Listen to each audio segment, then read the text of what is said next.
Good day to you all. Welcome to Maths Global Learning Hub at Mr. T.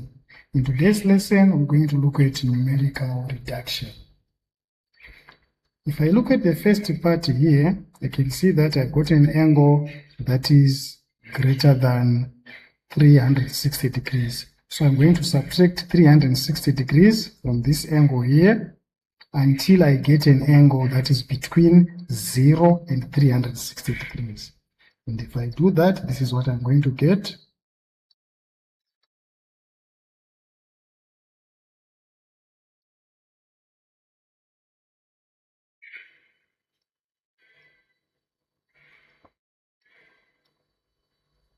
And then I have to apply reduction.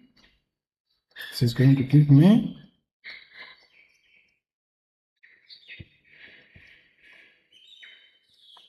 but remember the squared ratio is always positive. So my final answer here is going to be cos squared 45 degrees. And this is what I'm going to substitute. And when I move on to the next one here, I'm given sine of 195 degrees. I'm going to do reduction here. This is going to be 180 degrees plus 15 degrees because it is an angle in the third quadrant. And my answer is going to be negative sine of 15 degrees. Having done that, I can now proceed to do my substitutions. So for the first part, I'm going to substitute cos squared 45 degrees minus 2 and minus 15 degrees, which I obtained here, and then times cos 15 degrees, which was already there. Then in the denominator, cos squared 15 degrees stays the same, plus sine of 15 degrees times cos of 15 degrees. But I have tan there, I need to put an identity for tan, and it's going to be sine of 15 degrees over cos of 15 degrees.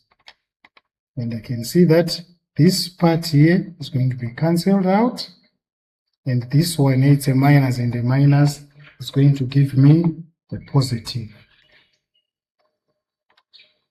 So if I proceed here, I'm going to get cos squared 45 degrees plus 2 sine 15 degrees cos of 15 degrees over,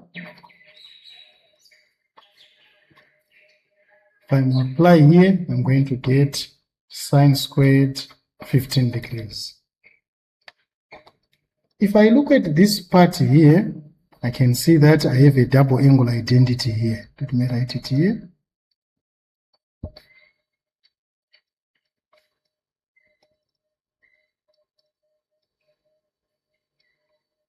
So I can write here cos squared 45 degrees plus sine of 30 degrees. When I double 15 there, I'm going to get 30 degrees. Then in the denominator there, I'm going to see that I've got an identity, and the answer is going to be 1. 45 degrees is a special angle, so I'm going to get here square root of 2 over 2, but I must square my answer, plus 1 over 2, all divided by 1, and I get the same answer here. And then when I simplify here, I'm going to get 1 over 2 plus 1 over 2, and my final answer is going to be 1.